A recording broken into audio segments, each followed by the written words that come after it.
everyone, welcome to SAP Simplified. நான் Vijay Prabhakaran Shankar.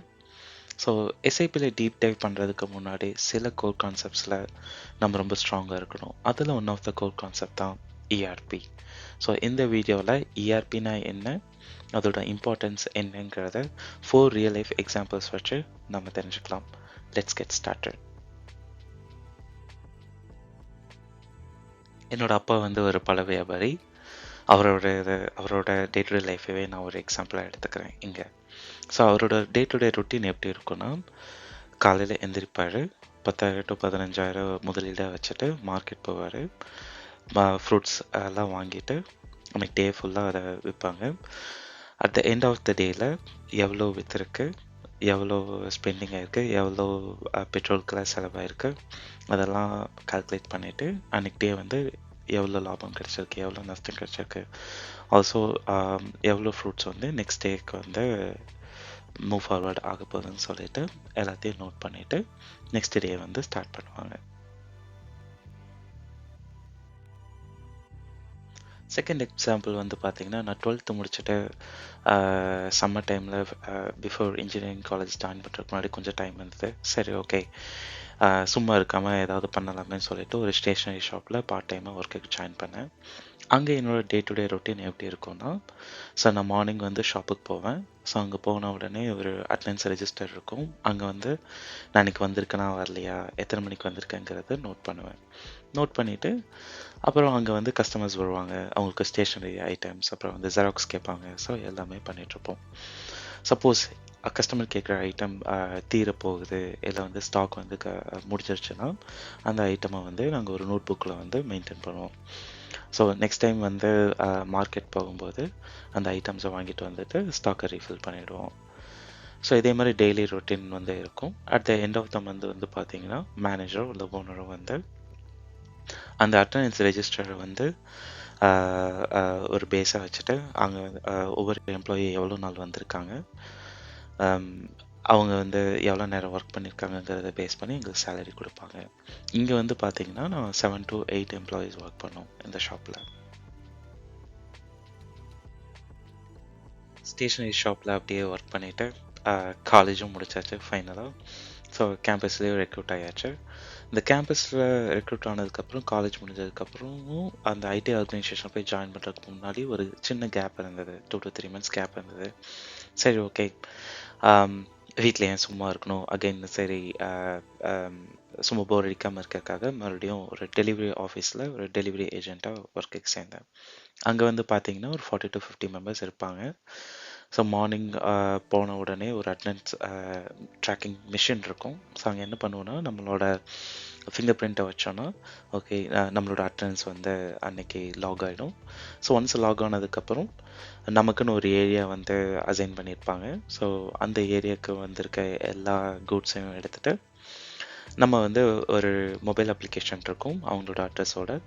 So அங்கே போயிட்டு அந்த கூட்ஸை டெலிவர் பண்ணிவிட்டு சக்ஸஸ்ஃபுல்லாக அந்த மொபைலில் வந்து அப்டேட் பண்ணிவிடுவோம். அப்டேட் பண்ணிவிட்டு மறுபடியும் லாக் ஆஃப் பண்ணுறதுக்கு முன்னாடியும் அந்த டெலிவரி லொக்கேஷன்லேருந்து மறுபடியும் ஃபிங்கர் பிரிண்ட் வச்சுட்டா நம்ம லாக் ஆஃப் ஆகிடுவோம்.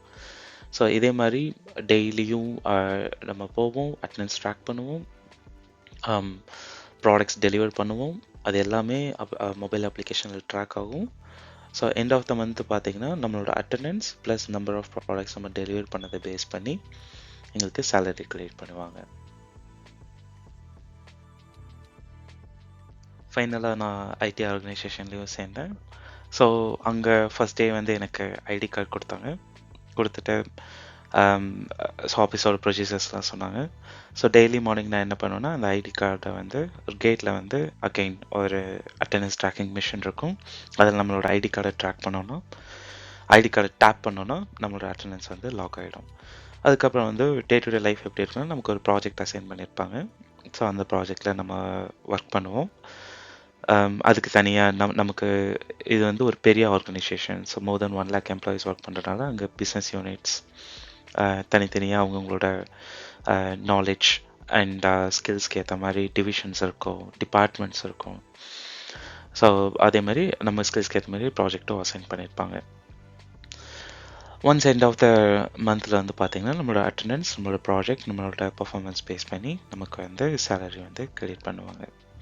இந்த 4 எக்ஸாம்பிள்லேயே பார்த்தீங்கன்னா நான் வந்து ஒன்லி எம்ப்ளாயி பேஸ்ட் இன்ஃபர்மேஷன் வந்து கொடுத்துருப்பேன். Only employee specific information, like போகிறாங்க, லாக் பண்ணுறேன், அப்புறம் கொடுத்த டாஸ்க்கை கம்ப்ளீட் பண்ணுறேன், அதுக்கேற்ற மாதிரி நமக்கு சேலரி வந்து மந்த் எண்டில் வந்து கிரெடிட் பண்ணுவாங்க. அதே ஒரு ஓனர், ஒரு ஆர்கனைசேஷனோட ஓனர் பர்ஸ்பெக்டிவ் திங்க் பண்ணிங்கன்னா மல்டிபிள் டிபார்ட்மெண்ட்ஸ் இருக்கும். ஃபார் எக்ஸாம்பிள் இப்போ எம்ப்ளாய்க்கு சேலரி கொடுக்கணுன்னா அதுக்கு வந்து பேரோல் டிபார்ட்மெண்ட்னு ஒருத்தவங்க தனியாக இருப்பாங்க. எம்ப்ளாயி ரெக்ரூட் பண்ணணும் அப்படின்னா அதுக்கு வந்து ஹெச்ஆர் டிபார்ட்மெண்ட்னு தனியாக இருப்பாங்க. அதே வந்து செக்யூரிட்டிஸ் இருப்பாங்க, ஆஃபீஸ் பார்க்கணும், ஆஃபீஸ்க்கு ரெண்ட்டு கொடுக்கணும், எல்லாமே ஃபெசிலிட்டிஸ் மேனேஜ் பண்ணணும். சப்போஸ் வந்து டிரான்ஸ்போர்ட்ஸ் ப்ரொவைட் பண்ணணும்னா டிரான்ஸ்போர்ட்ஸ் ப்ரொவைட் பண்ணணும், ஆஃபீஸில் கேன்டீன்ஸ்லாம் இருக்கும், எல்லாத்தையும் மெயின்டைன் பண்ணணும். இது இல்லாமல் நம்பர் ஆஃப் டிபார்ட்மெண்ட்ஸ் இருக்குது ஒரு ஆஃபீஸ்னு எடுத்துட்டிங்கன்னா. அதே மாதிரி ஆஃபீஸ்க்கு தேவையான மெட்டீரியல், சப்போஸ் நீங்கள் ஒரு மேனுஃபேக்சரிங் கம்பெனியில் ஒர்க் பண்ணுறீங்கன்னா அந்த ப்ராடக்டை மேனுஃபேக்சர் பண்ணுறதுக்கான மிஷின்ஸு, அதற்கான சோர்ஸஸு, அந்த சோர்ஸஸை யூஸ் பண்ணி ப்ரொடியூஸ் பண்ணுற மெட்டீரியல்ஸை செல் பண்ணணும், அதை மார்க்கெட்டிங் பண்ணணும், அந்த கஸ்டமர்ஸை மேனேஜ் பண்ணணும். இந்த மாதிரி ஏகப்பட்ட டிபார்ட்மெண்ட்ஸ் இருக்குது. ஸோ இந்த 4 எக்ஸாம்பிளையும் நான் ஜஸ்ட் எம்ப்ளாயி பற்றி தான் சொன்னேன். பட் ஓனர்ஸ்க்கு நம்பர் ஆஃப் ஆக்டிவிட்டீஸ் இருக்குது, ஒர்க்ஸ் இருக்குது.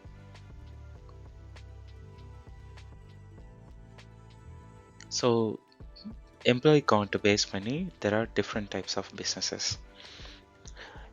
என்னோட அந்த 4 எக்ஸாம்பிள்லேயே பார்த்தீங்கன்னா எங்கள் அப்பா பண்ணிகிட்ருக்க வந்து இண்டிவிஜுவல் பிஸ்னஸ். அதில் வந்து பார்த்தீங்கன்னா அவர் தான் ஓனர், அவர் தான் எம்ப்ளாயி. ஆனால் அவர் வந்து இந்த மாதிரி தனியாக மிஷின் வச்சு அட்டண்டன்ஸ் அதெல்லாம் ட்ராக்லாம் பண்ணதில்லை. அவரோட ரெவன்யூக்கும் தனியாக இதெல்லாம் வச்சது, தனியாக ஒரு செப்பரேட் சிஸ்டமோ செப்பரேட் டீமோ வச்சு மெயின்டைன் பண்ணதில்லை. எல்லாமே அவரே மேனுவலாக வந்து பார்த்துப்பாரு. ஸ்டாக்குமே நான் அடுத்த நாளைக்கான ஃப்ரூட்ஸை வந்து எவ்வளோ இருக்குது, எவ்வளோ வந்து மறுபடியும் புதுசாக வாங்கணும், எல்லாமே அவரே வந்து மேனேஜ் பண்ணிப்பார். நான் ஒர்க் பண்ண ஸ்டேஷ்னரி ஷாப் வந்து பார்த்தீங்கன்னா example of very small business. ஏன்னா அதில் வந்து பார்த்தீங்கன்னா எம்ப்ளாயிஸ் வந்து 7 to 8 இருந்தாங்க. ஸோ அப் டு 10 people வரைக்குமே அதை வந்து வெரி ஸ்மால் பிஸ்னஸ் சொல்லுவோம். லெஸ் தென் 10 பீப்புளாக இருந்ததுனால ஸோ அட்டனன்ஸ் ட்ராக்கிங்க்கு வந்து நாங்கள் ஒரு நோட் புக் ரெஜிஸ்டர் மாதிரி மெயின்டைன் பண்ணிகிட்டு இருந்தோம். ஸ்டாக்குக்குமே ஒரு நோட் புக் மெயின்டைன் பண்ணிட்டு இருந்தோம். ஸோ இதெல்லாம் பேஸ் பண்ணிவிட்டு ஓனர்ஸ் வந்து மேனுவலாக வந்து சேலரி ப்ரொவைட் பண்ணாங்க. எங்களுக்கு வந்து அங்கே வந்து ஸ்பெஷலாக ஒரு சிஸ்டம் வந்து தேவைப்படல. ஏன்னா it's a very small organisation. Okay. Third example வந்து டெலிவரி ஆஃபீஸ். அது வந்து எக்ஸாம்பிள் ஆஃப் ஸ்மால். ஏன்னா அங்கே வந்து அப் டு 50 members ஒர்க் பண்ணாங்க. ஆனால் அந்த 50 மெம்பர்ஸுக்கும் அட்டண்டன்ஸை வந்து மேனுவலாக ட்ராக் பண்ணுறது, அவங்களுக்கு சேலரி வந்து மேனுவலாக அவங்களோட கால்குலேட் பண்ணி ப்ரொவைட் பண்ணுறது, அது எல்லாமே ரொம்ப கஷ்டம். ஸோ அதனால் அவங்க என்ன பண்ணியிருந்தாங்கன்னா ஒவ்வொன்றுக்குமே ஒரு அப்ளிகேஷன் வந்து இன்ட்ரடியூஸ் பண்ணியிருந்தாங்க. ஸோ அட்டண்டன்ஸ் ட்ராக் பண்ணுறக்கு அந்த தம் ஃப்ரெண்டை பேஸ் பண்ணி ட்ராக் பண்ணுற மாதிரி ஒரு அப்ளிகேஷன் இன்ட்ரடியூஸ் பண்ணியிருந்தாங்க. So once end of the month வந்து அந்த அட்டண்டன்ஸ் ட்ராக்கிங் மிஷின் அப்ளிகேஷன் வந்து ஒரு ரிப்போர்ட் கொடுக்கும் ஹெச்ஆர் ரெவன்யூ டிபார்ட்மெண்ட்டுக்கு. ஸோ பேஸ்ட் ஆன் தேட் அவங்க வந்து சேலரி கொடுத்துட்டு இருந்தாங்க. ஸ்டாக்குக்குமே வந்து அவங்க வந்து டிஃப்ரெண்ட்டாக ஒரு அப்ளிகேஷன் யூஸ் பண்ணிட்டு இருந்தாங்க. இதெல்லாம் மேனுவலாக பண்ண முடியும். ஆனால் அது ரொம்பவே டெடியஸான ப்ராசஸ் ஃபார் 50+ எம்ப்ளாயீஸ்க்கு. ஓகேங்களா. So from small, medium, large, சில ஆர்கனைசேஷன் வெரி லார்ஜ்னு சொல்லுவாங்க. மோர் தென் 500 எம்ப்ளாயீஸை வந்து வெரி லார்ஜ் ஆர்கனைசேஷன் சொல்லுவாங்க. ஸோ அங்கெல்லாம் பார்த்தீங்கன்னா மேனுவல் ட்ராக்கிங் வந்து ரொம்பவே கஷ்டம். சரிங்களா. ஸோ அதனால் வந்து அவங்க என்ன பண்ணியிருப்பாங்கன்னா ஒவ்வொரு ஆப்ரேஷனுக்குமே ஒரு அப்ளிகேஷன் வந்து இன்ட்ரடியூஸ் பண்ணியிருப்பாங்க. ஸோ தட் அவங்களோட லைஃப்க்கு வந்து கொஞ்சம் ஈஸியராக இருக்குங்கிறதுக்காக. இருந்தாலுமே டிஃப்ரெண்ட் அப்ளிகேஷன் யூஸ் பண்ணியிருப்பாங்க டிஃப்ரெண்ட் ப்ராசஸ்க்கு.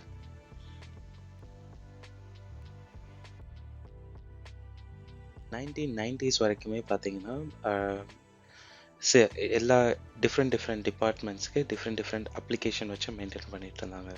ஸோ அதில் அவங்க என்ன இஷ்யூ ஃபேஸ் பண்ணாங்கன்னா ஒரு அப்ளிகேஷன்லேருந்து இன்னொரு அப்ளிகேஷனுக்கு டேட்டா ட்ரான்ஸ்ஃபர் பண்ணுறதுலையும் ஸோ அவங்களுக்கு வந்து holistic view end to end வியூவே அவங்களுக்கு வந்து கிடைக்கல. ஓகே, பிஸ்னஸில் வந்து ஸ்டார்டிங்லேருந்து எண்டு வரைக்கும் எல்லா இன்ஃபர்மேஷனுமே சிதறி இருந்துச்சு வேறு வேறு சிஸ்டமில்.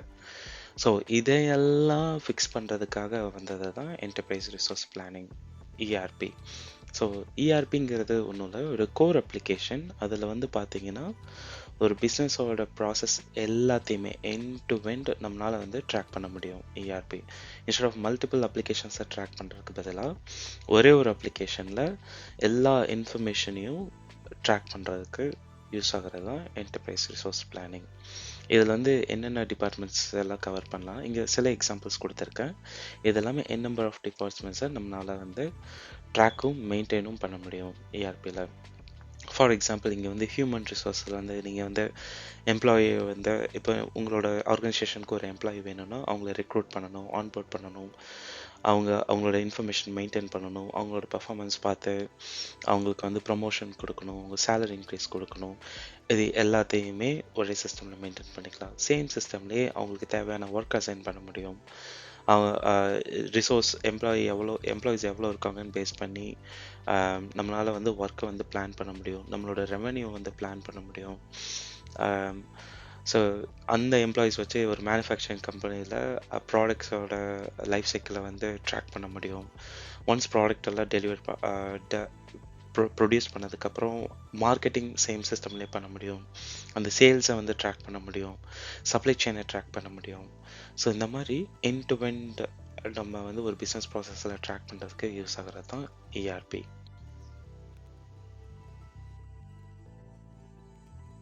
இப்போ உங்களுக்கு இஆர்பி பற்றி பெட்டர் அண்டர்ஸ்டாண்டிங் கிடைச்சிருக்குன்னு நம்புகிறேன். வேரியஸ் பிஸ்னஸ் ப்ராசஸ்க்கு மல்டிபிள் அப்ளிகேஷன்ஸ் யூஸ் பண்ணாமல் ஒரே ஒரு கோர் இஆர்பி அப்ளிகேஷன் யூஸ் பண்ணி எண்ட் டு எண்ட் பிஸ்னஸ் ப்ராசஸை ட்ராக் பண்ணும்போது கண்டிப்பாக ப்ரொடக்டிவிட்டி இன்க்ரீஸ் ஆகும். ஆல்சோ இஆர்பி ப்ரொவைட் பண்ணுற டீப்பர் இன்சைட்ஸை யூஸ் பண்ணி பிஸ்னஸ் பிளான் பண்ணும்போது நம்ம எக்ஸ்பெக்ட் பண்ணுற க்ரோத்தை பிஸ்னஸில் அச்சீவ் பண்ணலாம். இதுதான் major advantage of ERP. Okay, that's it for today. நம்ம நெக்ஸ்ட் வீடியோவில் எஸ்ஏபியோட ப்ரீஃபிங் பற்றி பார்க்கலாம். தேங்க்ஸ் ஃபார் வாட்சிங். If you have any questions comment பண்ணுங்கள். இந்த வீடியோ பிடிச்சிருந்தா லைக் பண்ணுங்கள், உங்கள் ஃப்ரெண்ட்ஸ்க்கும் ஷேர் பண்ணுங்கள், சப்ஸ்கிரைப் பண்ணுங்கள். Cheers. Bye.